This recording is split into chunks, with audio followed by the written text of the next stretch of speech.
กับทักทายสบายดีและสวัสดีครับพ่อแม่พี่น้องเนาะบอกว่าจะอยู่ในประเทศหรือว่าต่างประเทศก็ขอต้อนรับพี่น้องเนาะเข้าสู่สองของบ่าวแพงลาวเหนื้ออีกคือเก่าคือเดิมเด้อพี่น้องมื้อนี้เนาะมาพบมาพอกับบ่าวแพงกะอยู่ในให้พี่น้องเพราะว่าหลังจากที่ว่าเฮาเก็บเกี่ยวเข้าให้ส่วนหนึ่งเนาะที่ว่ามันสุกก่อนหันกะเป็นเวลาหลายมื้อหลายวันพอสมควรพี่น้องแล้วเฮาก็บ่ได้พาพี่น้องเฮาไปเบิ่งไปเยี่ยมไปยามเข้าให้เนาะพี่น้อง โตที่มันยังบ่ทันเก็บเกี่ยวเนาะมื้อนี้เนาะเฮาก็ได้มาฮอนมาถึงอยู่ในไห้แล้วเนาะเฮาก็สิพาพี่น้องเฮาไปเยี่ยมไปยามเบิ่งเข้าให้พี่น้องว่ามันจะสุกแล้วหรือบ่เนาะพร้อมที่จะเก็บเกี่ยวผลผลิตแล้วหรือบ่เนาะหรือว่ามันยังบ่ทันสุกดีเนาะเฮาก็สิพาพี่น้องเฮาไปเบิ่งเลยเนาะพี่น้องเพราะว่าตอนนี้เฮาก็สิไปเบิ่งข้าวแด่แล้วก็สิไปเอามักเพชรแด่พี่น้องเพราะว่าก็บ่มีมักเพชรสิกินสิแต่งอยู่โคกินอยู่ในบ้านพี่น้องเนาะเพราะว่า เขากับบ่ได้มาเอาดนเพราะมื้อนี้เนาะเขามีเวลาน้อยนึงเนาะเพราะว่าหลังจากที่ว่าเขาไปสวนสลิข้าวโพดมาเนาะก็เป็นเวลาตอนแรงแล้วพี่น้องตอนนี้ก็4-5 โมงแรงแล้วเขาก็สิพาพี่น้องเขาไปเลาะไปเก็บเบิ่งเนาะพร้อมทั้งไปเบิ่งบรรยากาศอยู่ในไร่ของเขาว่าสิเป็นจังใดก็ไปเบิ่งนํกันเลยพี่น้องเอาพี่น้องเนาะเดี๋ยวนี้เนาะเขาก็ได้มาฮอดอยู่ในไร่พี่น้องมาฮอดบอนที่ว่า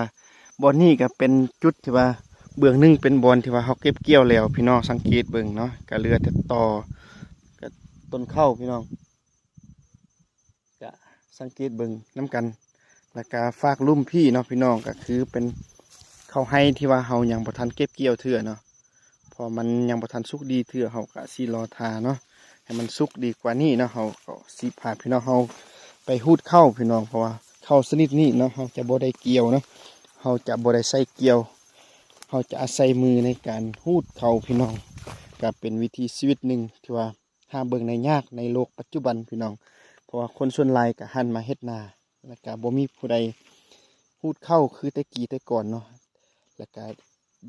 ต่อไปเนาะบ่าวเพลงก็สิพาพี่น้องเฮาไปเบิ่งวิถีชีวิตในการหูดเข้าพี่น้องนี่สังเกตเบิ่งเข้าก็กำลังสุกเนาะแต่ว่ายัง70อยู่พี่น้องยังบดเต็มร้อยเทื่อเนาะเพราะช่วงนี้ฟ้าบดพี่น้องนี่ สังเกตเบิ่งฟ้าบดฟ้าครึมอยู่พี่น้องเพราะว่าช่วงนี้ก็เป็นช่วงต้นฤดูหนาวแล้วพี่น้องตอนเช้าๆก็หนาวอุณหภูมิก็13-14 องศาพี่น้องสำหรับบ้านบ้าวแพงพี่น้องแล้วก็ตอนนี้เนาะเฮาก็สิพาพี่น้องเฮาลงไปเอามักเพชรอยู่ลุ่มพุ่นเลยเนาะพี่น้องหลังจากที่เอามักเพชรแล้วก็สิให้พี่น้องเฮาได้เบิ่งเนาะภาพบรรยากาศบริเวณอ้อมหอบอยู่ในไร่เนาะก่อนที่เฮาสิกลับบ้านพี่น้องก็ไปเอามักเพชรนํกันเลยพี่น้อง พี่น้องเอ้ยสังเกตเบิ่งเนาะเขาให้ห่วงเข้ากับตัวห่วงใหญ่ๆยาวๆพี่น้องนะสังเกตเบิ่งลักษณะของเข้าให้พี่น้องมันอาจสิแตกต่างจากเข้าหน้าเนาะเพราะว่าเข้าให้มันอาจสิมีห่วงที่ว่าใหญ่แล้วก็ยาวกว่านะแล้วก็เม็ดเข้าก็ใหญ่กว่าเข้าหน้าพี่น้องก็ถือว่าเป็นวิถีชีวิตหนึ่งเนาะที่ว่าหาเบิ่งได้ยากในโลกปัจจุบันพี่น้องเอ้ย เพราะว่าเขาให้ของเฮากะบกว้างปันใดเนาะพี่น้องกะธรรมดาเพราะว่าเฮากะช่วงย้ำทางเนาะมีแต่สองผัวเมียเนาะช่วยกันทางกะถือว่าบ่ร้อนเนาะเนื่องจากมันเป็นไม้ที่ว่า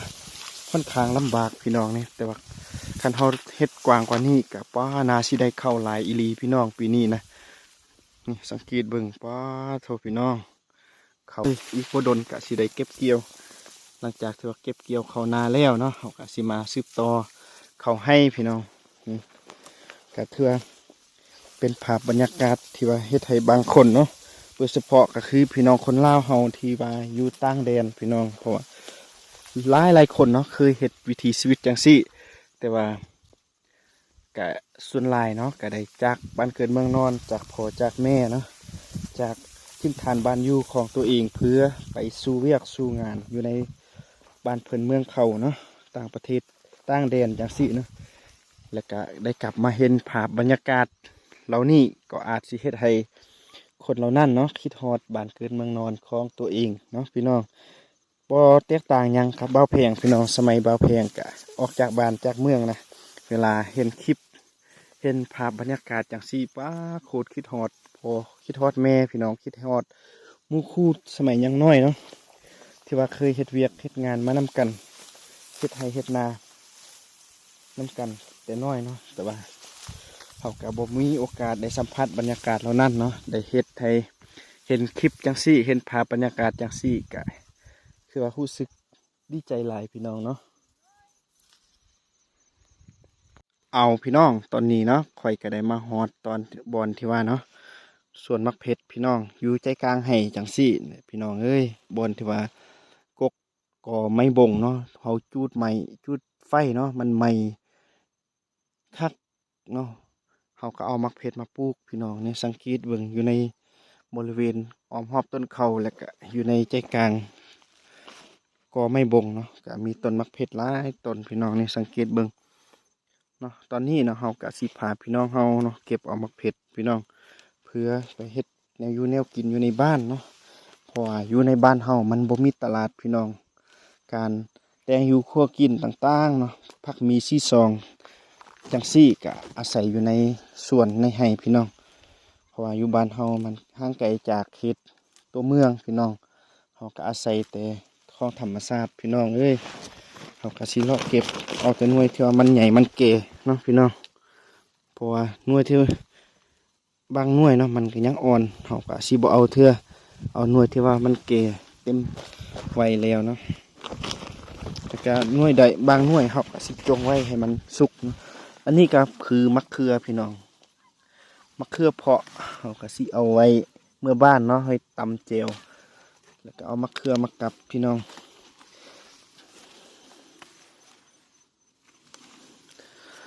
ก็เขาก็บ่ได้มาเอาดนเนาะพี่น้องก็ถือว่าเป็นมากหลายอยู่ทางมะเขือแดงแล้วก็มะเขือ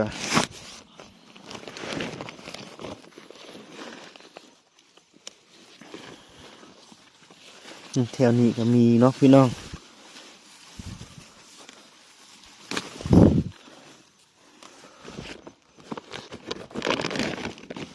แล้วก็ตอนนี้เนาะพี่น้องเขาก็สิขออนุญาตน้ำผีน้ำน้องเขาเนาะเก็บเอามะเขือมะเขือก่อนเนาะหลังจากนั้นเขาจึงกลับมาล้มกันไหมพี่น้องมาเบิ่งต้นนี้พี่น้องว้าโถเบิ่งมากเนาะมะเขือธรรมศาสตร์พี่น้องปลอดสารพิษ100%มะเขืออยู่ในบ้านเฮาพี่น้องบ่ได้ใส่สารเคมีอย่างเลยเนาะมีแต่ปลูกตามธรรมชาติอาศัยแต่น้ำฝนรอเลี้ยงในการเจริญเติบโตพี่น้องเขาก็สิเก็บไปเรื่อยๆเนาะเอาทางมักเพชรแล้วก็เอาทางมะเขือตำเจียวแล้วก็เอามักเพชรตำเจียวน้ำมักเพชรดิบแล้วก็เอามะเขือมากับเป็นอาหารหนึ่งที่ว่าเซฟสำหรับคนบ้านนอกอย่างเฮาพี่น้องคนในเมืองอาจสิว่าบ่มักเนาะแต่ว่าอยู่ในบ้านนอกบ้านนาของเฮาก็อยู่ง่ายกินง่ายกินตามมีพี่น้องกินเพื่ออยู่มักเผ็ดก็มีมักเขือก็มีพี่น้อง เอากระสิขามไปฝากนั่นก่อนเนาะพี่น้อง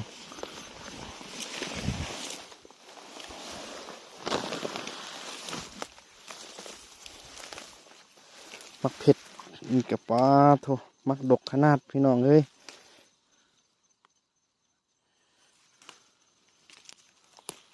เขาจนบัวสิเอาหน่วยใดพี่น้องเพราะว่ามันลายแห้งนี่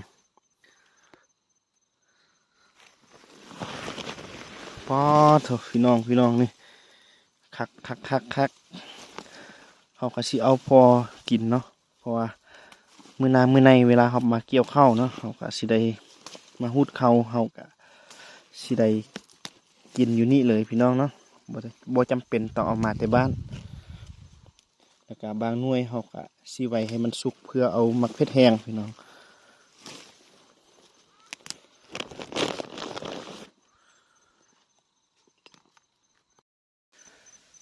เอาเนาะพี่น้องเนาะตอนนี้เขาก็ยังอยู่ในสวนมักเพชรมักเขือคือเก่าเนาะเขาก็ยังบ่ได้กลับเทื่อเนาะแล้วก็ตอนนี้เนาะเขาก็ได้เก็บมาก็ถือว่าเต็มธงของเฮาแล้วพี่น้องนี่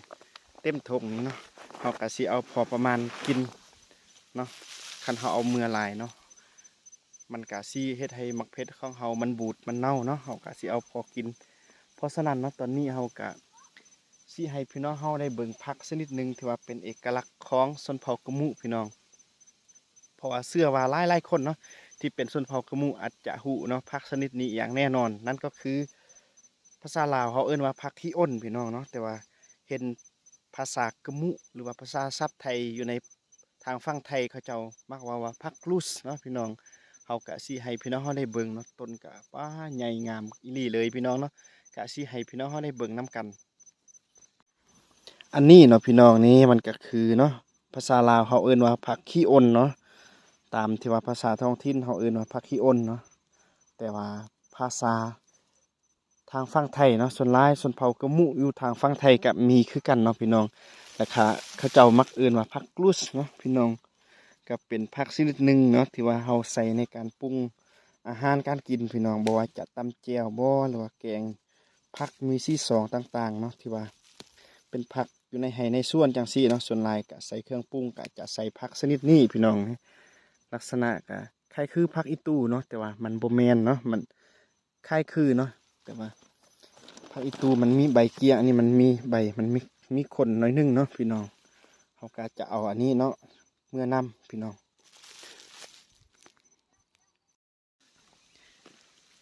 เอาเนาะพี่น้องในตอนนี้เนาะแพงก็ได้เอาผักขี้อ้นหรือว่าผักกรุสเรียบร้อยแล้วพี่น้องนี่เขาก็สิเอาสำนี้เนาะพอกินแล้วเนาะ2-3มื้อก็ค่อยมาเอาอีกเนาะพี่น้องเพราะว่าต่อไปเขาก็สิได้มาเยี่ยมมายามเบิ่งตลอดเนาะยานงัวยานควายเขามากินข้าวอยู่ในให้ของเฮาพี่น้องเพราะว่าช่วงนี้ก็เห็นเขาเจ้าปล่อยงัวได้ปล่อยควายได้ออกมาแล้วเนาะเขาก็สิเอาสำนี้พวกนี้ต้นหนึ่งเนาะพวกนี้เขาก็สิเอาไว้เฮ็ดแนวต่อไปพี่น้องเนาะเขาก็สิเอาเกณฑ์เอาเพื่อไปหวานปีต่อๆไปพี่น้องเนาะตอนนี้เขาก็สิพาพี่น้องเขากลับไปอยู่บนเที่ยงให้ของเฮาก่อนเด้อพี่น้อง ป้าพี่น้องตอนนี้เนาะเฮาก็มาจวบมักแตงพี่น้องเพราะว่าช่วงที่ผ่านมาเนาะเฮาก็บ่ฮู้ว่าแถวนี้มันมีต้นมักแตงเพราะว่ามันอยู่แคมป์ให้บ่อนที่ว่าเฮาบ่ได้เสียหญ้าเนาะเพราะว่าต้นข้าวแถวนี้มันบ่ค่อยมีเนาะตอนเฮาซักข้าวมันตัวนูมากินหมดเนาะยังเหลือแต่2-3ต้นแถวนี้เนาะก็บ่ฮู้ว่ามันมีมักแตงพี่น้องนี่สังเกตเบิ่งป้าเถาะหน่วยใหญ่พี่น้องหน่วยนี้อยู่หน่วยหนึงเนาะอันนี้หน่วยหนึงหน่วยตัวนั้นยังน้อยเนาะ แล้วก็มีอยู่ทางในหันอีกหน่วยหนึ่งแม้แต่หน่วยใหญ่ๆพี่น้องเขากะสิเอาเลยพี่น้องเนาะเอามักแตงเมื่อกินอยู่บ้านพี่น้องเนาะนี่โคตรใหญ่โคตรคักสุกเลยพี่น้องนี่เขาบีบมักแตงชนิดนี้กะคล้ายคือกับหมากเบลอนเนาะพี่น้องเป็นมักแตงที่ว่ามีรสชาติหวานดีเนาะทางในมันกะเปื่อยอ่อนนุ่มเนาะพี่น้องนี่สุกดีนะเพราะว่าช่วงที่ผ่านมาเขากับบ่ได้เบิ่งพี่น้องเขากะสิเอากันเลยพี่น้อง หน่วยใหญ่คัก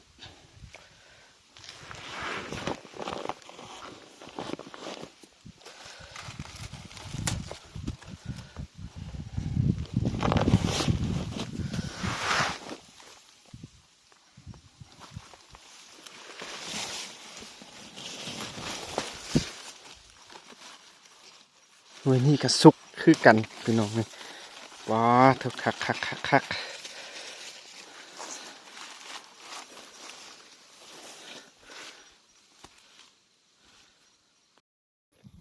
เอาเนาะพี่น้องเนาะตอนนี้เฮาก็ได้กลับมาฮอดอยู่ในเที่ยงให้ของเฮาแล้วพี่น้องนี่เที่ยงเก่าเจ้าเดิมบอนที่เฮาเคยอยู่อาศัยเนาะพี่น้องแล้วก็ตอนนี้เฮาก็สิให้พี่น้องเฮาเนาะได้เบิ่งผลงานที่ว่าเฮาได้ในมื้อนี้ว่าสิได้อิหยังแดเนาะก็สิให้เบิ่งนํกันเลยพี่น้องเอาเนาะพี่น้องอันนี้ก็คือผลงานที่ว่าเฮามาได้ในมื้อนี้เนาะในยามแลงพี่น้องเพราะว่าเฮาก็บ่ได้มาหมดมือเนาะเพราะว่ามื้อนี้เฮาก็ได้ไปอยู่ในสวนสาลิข้าวโพดแล้วก็หลังจากเลิกเวียกอยู่ในสวนสาลิข้าวโพดแล้วเฮาก็แวะเข้าไปซอกหาแนวอยู่แนวกินอยู่ในไร่พี่น้องนี่สังเกตเบิ่งมักแตงก็3หน่วยใหญ่ๆพี่น้องแล้วก็อันนี้เนาะก็คือเป็นผักขี้อ้นพี่น้องหรือว่าภาษาไทยเขาเอิ้นว่าผักลูสเนาะพี่น้องแล้วก็ส่วนอยู่ในถุงนี่พี่น้องมันก็คือมักเผ็ดแล้วก็มักเขือนี่พี่น้องมักเผ็ดกับมักหน่วยงามๆพี่น้องนี่มักเผ็ดมักเขืออยู่ในไห่ในส่วนแบบธรรมชาติปลอดสารพิษพี่น้องก็ถือว่าพออยู่พอกินแล้วพี่น้องเอ้ยนี่เฮากะสิได้พาพี่น้องเฮากลับบ้านกลับเฮือนแล้วเพราะว่าเบิ่งตะเบนกะ ใกล้ๆสิตกแล้วพี่น้องก็เป็นเวลาค่อยค่ำลงแรงอีกอย่างมื้อนี้ก็ฝนบ่แม่นฝนตกเนาะฟ้าบดพี่น้องเบิ่งคือครึมๆอยู่เนาะช่วงนี้ก็อากาศหนาวแดดลมก็โคตรแรงเลยพี่น้องเนาะแล้วก็สุดท้ายพี่น้องเฮาก็ขอฝากซองอีกคือเก่าคือเดิมเด้อพี่น้องเนาะบ่ว่าจะเป็นพี่น้องฝั่งลาวฝั่งไทยแล้วก็พี่น้องฝั่งอเมริกาเนาะที่ได้เห็นคลิปของเฮาแล้วเนาะก็อย่าลืมกดไลค์กดแชร์ช่วยซัปพอร์ตซองของเฮาหน่อยเด้อพี่น้องเพื่อเป็นกำลังใจให้เฮาได้เฮ็ดคลิปแบบนี้ไปโดนๆนำกันพี่น้อง แล้วก็พบกันใหม่อยู่ในคลิปหน้าสำหรับมื้อนี้ก็ต้องขอกล่าวคำว่าสบายดีพี่น้อง